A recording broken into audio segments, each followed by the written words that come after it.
धाकड़ खबर, बेखौफजुमा बेबाक अंदाज।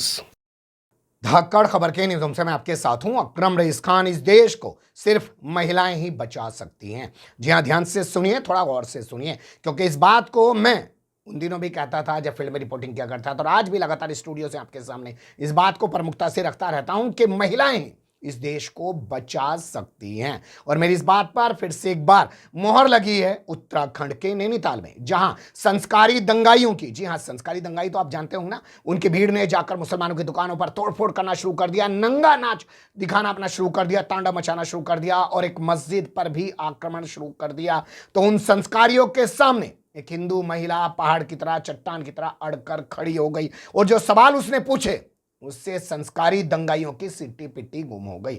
हालांकि इस दौरान एक ऐसा वीडियो भी सामने आया जिसको देखने के बाद फिर से एक बार मायूसी हुई पुलिस को लेकर। पुलिस ने अपना बेशर्मी, बेहई, बेगैरती वाला प्रदर्शन एक बार फिर से दोहराया है। कैसे कैसे इस पूरे घटनाक्रम को देखा और समझा जा सकता है, कौन है ये महिला, और इस महिला को लेकर दल्ला मीडिया क्या कह रहा है, हर पहलू से आपको रूबरू कराऊंगा। लेकिन पहले बात कर लेते हैं उन लोगों की जो 56 इंच का सीना फुलाकर चाणक्य नीति के साथ इस देश को एक मठ की तरह चला रहे हैं। वो महिलाओं के बारे में किस तरह की सोच रखते हैं। शुरुआत प्रधानमंत्री से कर लेते हैं। अपनी पत्नी को छोड़ चुके हैं, उनकी पत्नी के किस तरीके की वीडियो सोशल मीडिया में वायरल हैं, किसी से ढके छुपे नहीं हैं, तो आप समझ सकते हैं जो सबसे बड़े मुखिया हैं वही कितना सम्मान करते हैं महिलाओं का। अब इसके अलावा उत्तर प्रदेश के मुख्यमंत्री को ले लीजिए, उन्होंने तो शादी ही नहीं की है, तो क्या वो पूरा परिवार के बारे में जानेंगे, समझेंगे? ये आरएसएस के जितने भी तमाम नेता हैं वो महिलाओं को लेकर किस तरीके की सोच रखते हैं, शादियां ही नहीं करते हैं उनके यहाँ। आरएसएस में महिलाओं की कोई महत्ता ही नहीं है। इसके अलावा आप देखेंगे तो जब शाहीन बाग चल रहा था तो क्या निकल के आया था सामने कि इस देश की महिलाओं ने इस देश को बचाने के लिए किस तरीके से तमाम इस संस्कारी सरकार के खिलाफ मुजाहिरा किया, प्रदर्शन किया, जो पूरी दुनिया में एक नज़ीर, एक उदाहरण बन गया। और फिर से एक बार एक महिला ने ऐसा कुछ किया है उत्तराखंड के नैनीताल में, जिसके बाद उस महिला की जितनी बात की जानी चाहिए उतनी कम है। पहले मैं आपके सामने महिला का वीडियो रख रहा हूं जो कह रही है कि आखिर सभी मुसलमानों को जिम्मेदार क्यों ठहरा रहे हो।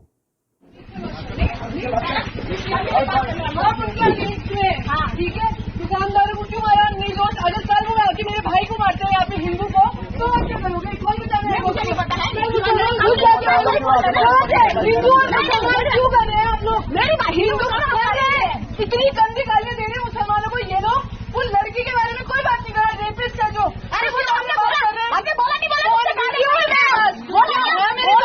ये लोग मुसलमानों को, पाकिस्तानियों को गाली दे रहे हैं। वो हमारे देश का जिसने रेप किया है उसको बोले ना। हाँ, तो सुन लिया आपने, क्या कमाल से महिला ने शांत स्वभाव के साथ संस्कारियों को दहाड़ा है, लताड़ा है, लेकिन सामने संस्कारी कुछ बोल नहीं पा रहे हैं। अपने यहाँ की संस्कारी महिला को उसके सामने जरूर खड़ा कर दिया है जो चप्पड़ चप्पड़ कर रही है। लेकिन जब महिला ने अगला सवाल पूछा कि तब कहां थी तू जब गाय का साथ बलात्कार किया जा रहा था, रेप किया जा रहा था, तो उस संस्कारी महिला का जवाब सुनिएगा क्या बोल रही है। गाय का रेप क्या करें हिंदू धर्म में? गाय का रेप हुआ थे गौशाला में, कुछ आगे किया उसके, ये हमें क्यों नहीं बताओगे? आप उधर आ गए, बोल रहे हो। मेरी बात सुनो, गाय का रेप हुआ तो गाय के बारे में किसने बोले? जब किसान हमारे आगे पीछे हमारे सपोर्ट में रहते तो अभी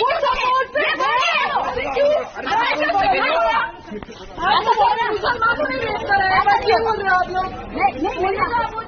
वाह, हमें बताने की कोशिश ना करो, क्योंकि ये तो दंगाईपना जो है किसके खिलाफ दिखाने आई है साफ दिख रहा है। इसके अलावा महिला अपनी बातों को आगे बढ़ाती है और बहुत सारे और भी मुद्दे उठाती है कि लोग किस तरीके की नारेबाजी कर रहे हैं। पुलिस वाले भी अब आपको तस्वीरों में नजर आएंगे। मैं एक के बाद एक दो वीडियो आपके सामने रख रहा हूं, देख लीजिए, फिर इस महिला को लेकर बात करेंगे। उनको मार दिया इन्होंने, व्यापारियों को किसी ने कुछ नहीं बोला। कल मर गए, ठीक है, तब हम मुसलमान ने तो व्यापारी तो वो भी है, इसलिए बंदी की हमने दुकान, उनके व्यापारियों को मारा इन्होंने। और उसके बाद महिला उसकी बात कर रहे हैं और दूसरों की औरत के लिए देखो। लड़की के बारे में तो बात करो आप लोग, जिसका रेप हुआ है, आप किसके बारे में बात करो? और उसके बाद लैंग्वेज देखो इनकी रैली की, लैंग्वेज देखो ना। देते हुए जा रहे हैं यहाँ पे लेडीज के सामने, तुमसे सेफ है हम, इस झुंड से सेफ है क्या हम? बकवास कर रहे हैं। अरे यार, आप लैंग्वेज तो देखो उनकी रैली की लैंग्वेज तो देखो, क्या कर देंगे, ये कर देंगे, वो कर देंगे। पुलिस ऑफिसर डिपार्टमेंटल अध्यक्ष के आगे वो ऐसे चंगियों के साथ चिल्ला के जा रही, कल इतने व्यापारियों को मार दिया, कहाँ थी पुलिस फोर्स? इसलिए खोली हुई हमने दुकान है, हमें व्यापारियों के साथ खड़ा होना है।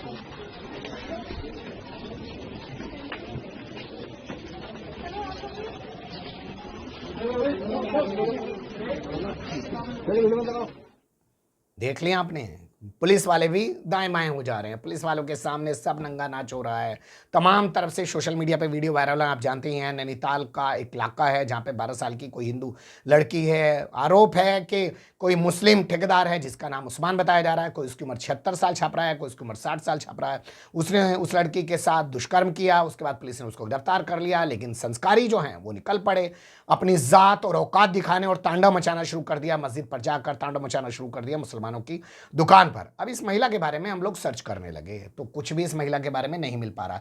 किसी दल्ले मीडिया के अखबार ने अपनी किसी वेबसाइट पर इस महिला के बारे में कोई खबर नहीं छापी है। इस महिला को कोई अप्रिशिएट नहीं कर रहे हैं, इस महिला की कोई सराहना नहीं कर रहे हैं। सत्ता में बैठे लोग भी कोई सराहना नहीं कर रहे हैं, बल्कि हो सकता है इस महिला के लिए मुसीबत खड़ी कर दी गई हो कि तू बहुत झांसी की रानी बन रही थी, तू बहुत कुछ जो हिंदुत्ववादियों से भिड़ने की कोशिश कर रही थी, अब तुझे भी नहीं छोड़ेंगे। हम तो जानते ही हैं कि प्रियंका चतुर्वेदी शिवसेना की जो अब राज्यसभा सांसद हैं, जब उन्होंने ऐसे ही किसी मुद्दे पर आवाज उठाई थी तो कैसे उनको खुल्लम खुला बलात्कार की धमकी दी गई थी उनकी बेटी के बारे में। तो संस्कारी ऐसे ही होते हैं, घर तक भी नहीं छोड़ते हैं। वो महिला भी शायद अभी इसलिए सामने नहीं आ पा रही हैं, लेकिन ऐसी महिलाओं को सलाम करना चाहिए। क्यों मैं फिर कहूँगा, क्योंकि इस देश को आज के हालात में जो संस्कारियों ने बना दिया है, नफरत का एक बाजार बनाकर खड़ा कर दिया है, उसमें सिर्फ महिलाएं ही इस देश को बचा सकती हैं अगर वो अपनी अहम भूमिका निभाने आए। हम अपील करेंगे इस बहन से कि वो सामने आए, डरे नहीं, और तमाम ऐसे लोगों को और करारा जवाब दे।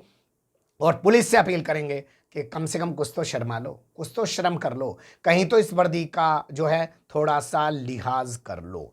इस मामले को लेकर हाईकोर्ट ने जो है पुलिस को फटकार लगाई है, वो खबर मैं आपके सामने जो है रखूंगा अलग से, लेकिन यहाँ छोटी सी उसकी क्लिप रख रहा हूँ जो आप ये देख सकते हैं इस वेबसाइट पे छपा कि इस मामले की सुनवाई करते हुए हाईकोर्ट ने पुलिस को फटकार लगाया और कहा कि इस घटना के बाद जिस तरीके से बवाल नैनीताल में हो रहा है उसको नज़रअंदाज नहीं किया जा सकता। उस पर नाराजगी जताई और कहा कि ऐसे लोगों पर सख्ती से कार्रवाई की जाए, यानी कि संस्कारी दंगाइयों पर सख्ती से कार्रवाई की जाए। और इस मामले में अगली सुनवाई की तारीख हाईकोर्ट में लगी है 6 मई। हम इस पर कई खबरें आपके सामने रखेंगे। अब बने रहेगा धाकड़ खबर के साथ। कमेंट्स के रूप में आप लोग अपनी राय दे सकते हैं, खबर को लाइक कर सकते हैं, चैनल को सब्सक्राइब कर सकते हैं और ज़्यादा से ज़्यादा हमारी खबरों को शेयर कर सकते हैं। फिर ऐसे ही किसी सुलगते हुए या उलझते मुद्दे लेकर मैं आपके सामने हूँगा हाजिर। फिलहाल अभी मुझे इजाज़त।